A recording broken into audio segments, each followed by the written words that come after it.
Do you really show your cat you love them every day? You probably think you do. But here is what nobody tells you. Most of the ways we try to express love to our cats mean absolutely nothing to them. Some of the things you do every single day, convinced you are being a great owner, might actually be pushing your cat further away. The 7 habits in this video take less than a few minutes each. But once you start doing them, your cat will not just tolerate you. They will genuinely bond with you, in a way you can actually see and feel. Let's start with the one almost everyone gets backwards. Have you noticed how your voice changes the moment you talk to your cat? That high, soft, slightly silly tone you would never use around other people. A lot of owners feel a little embarrassed about it. Here is the thing. Science says you should be doing it even more. A 2022 study out of the University of Paris found that cats can tell the difference between their owner's voice and a stranger's voice, but only when the owner used that soft, high-pitched tone people usually reserve for babies. When the same owner spoke in a normal, flat adult voice, their cats barely reacted at all. The moment they switched to that warm, exaggerated tone, the cats perked up, turned their heads, and moved closer. That tells us something important. Your cat is not just hearing noise. They are recognizing you specifically, and it only registers when you speak the way you would speak to someone you truly adore. So here is the habit. Every day, when you walk past your cat, when you feed them, when you catch them staring at you from across the room, talk to them. It genuinely does not matter what words you use. What matters is the tone. Soft, warm, unhurried. That voice tells your cat, "You are safe with me," in a way almost nothing else can. And if you think that is powerful, wait until we get to habit number 7. There is one spot on your cat's body that triggers something even deeper than voice ever could. Have you ever caught your cat staring at you, then slowly closing its eyes? Most owners assume the cat is just getting sleepy. It is not.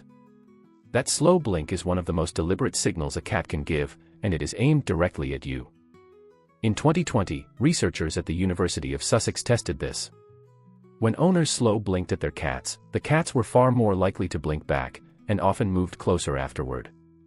Strangers got a similar response, but it was strongest between cats and their own owners. Here is a small example that shows how powerful this really is. A shelter cat, adopted after nearly 2 years of hiding from people, would hiss at anyone who got close. Instead of trying to touch him, his new owner simply sat a few feet away each day and slow blinked whenever their eyes happened to meet. Nothing else. 3 weeks later, the cat blinked back for the first time. 2 months later, he was sleeping on her lap. No toys. No treats. Just a few seconds of closed eyes, repeated daily. Here is why it works. To a cat, a direct, unblinking stare can read as a challenge. It feels confrontational. Most of us lock eyes with our cats constantly without realizing we might be sending the opposite of what we actually feel. Make this part of your routine. Every morning, every evening, whenever your cat meets your eyes, hold that gaze for a second, then blink slowly. If your cat blinks back, that is not a coincidence. That is your cat telling you something words never could. And hey, if any of this is changing how you see your own cat right now, this is a good moment to hit like and subscribe. It helps this reach more cat owners who actually want to get this right. Have you ever dangled a toy in front of your cat and watched them just stare at it, completely unimpressed? That is not your cat being lazy. That is your cat being bored out of their mind, and it happens in millions of homes every day. Here is what most owners miss. Cats are hardwired hunters. Their brains are built around a specific sequence: stalk, chase, pounce, catch. That sequence matters to them enormously. But when you wave a toy back and forth in the same spot, at the same speed, you are skipping every step that makes play feel real. The fix is to make the toy behave like actual prey. Drag it away from your cat, not toward them. Let it disappear behind a corner. Freeze it, then dart it forward unpredictably. When your cat drops into a low crouch and their pupils go wide, that is the moment you have switched on something primal. Here is the part most people never hear. A cat who gets a real hunting experience every day does not just stay physically healthy. They become calmer, more affectionate, and more attached to the person who gives them that experience. You become the source of their deepest instinct being satisfied. That is not just play. That is love, spoken in the one language your cat was born fluent in. 5 to 10 minutes a day is enough. But those minutes have to feel real. Stop shaking the toy like a chore. Start moving it like something actually worth catching. What if the most powerful thing you could do for your cat every day was nothing at all? Most owners believe bonding only happens through petting, playing, or treats. So when they sit on the couch and their cat stays across the room, it feels like nothing is happening. In reality, something important is happening. Your cat is watching.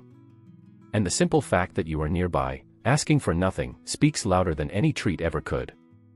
In the wild, cats only rest near other cats they fully trust. They do not cuddle the way dogs do. They share space instead. That quiet act of simply existing together is one of the strongest bonds cats form with each other. Here is what that looks like in practice. One owner had an especially fearful cat who would not let anyone within a few feet of him.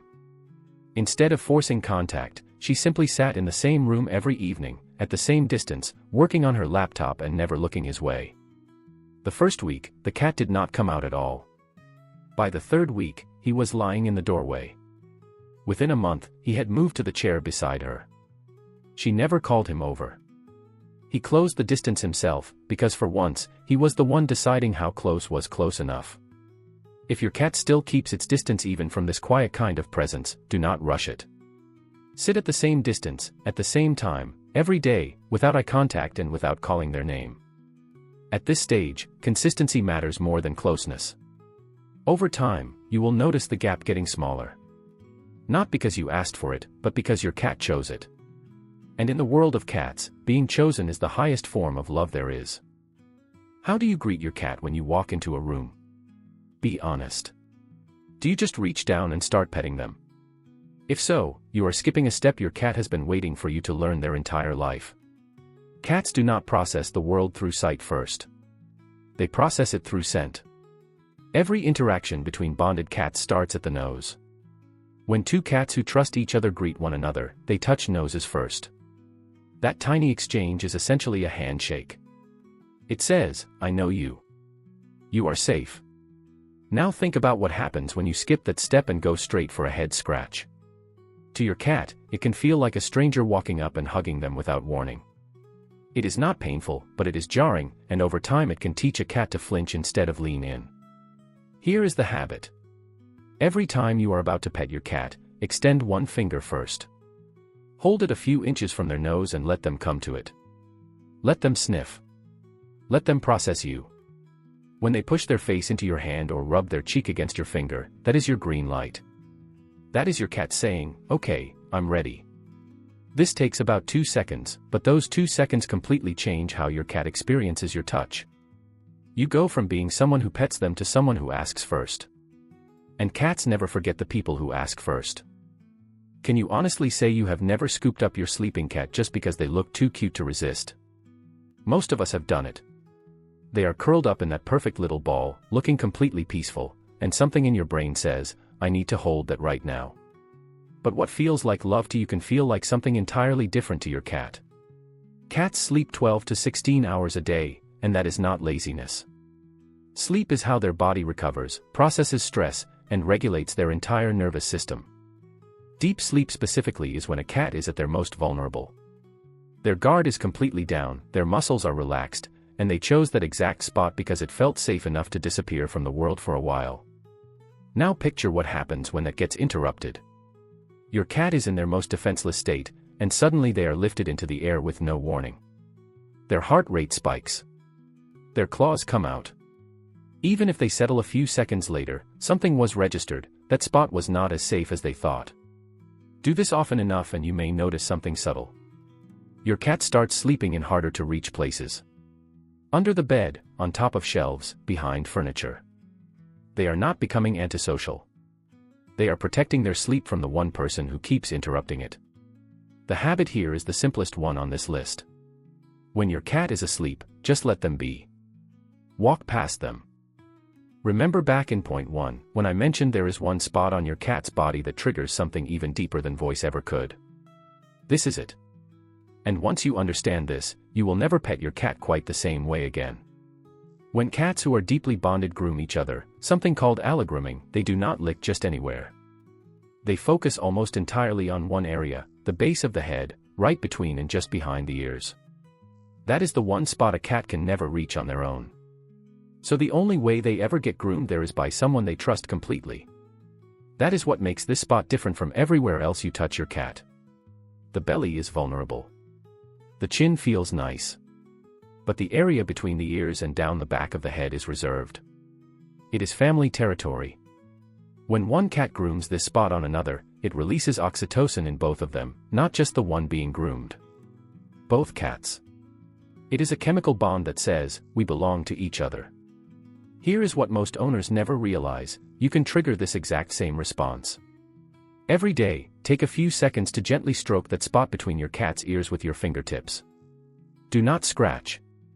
Do not rub hard. Slow, gentle, repetitive strokes, roughly the same rhythm another cat's tongue would use. Watch what happens. Your cat's eyes will close slowly. Their body will soften. Their purr will shift into something deeper than what you usually hear. That is not just comfort. That is your cat's brain releasing the exact same chemical it would release with a bonded family member. So let's bring it all together.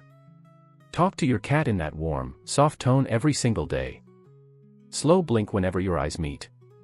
Turn playtime into an actual hunt. Let your presence alone be enough sometimes. Offer your finger before your hand. Let sleeping cats lie. And every day, spend a few seconds on that one spot between the ears. None of these take more than a few minutes. None of them cost anything. But do them consistently, and you will watch your cat's entire relationship with you shift, not because you gave them more stuff, but because you finally started speaking their language.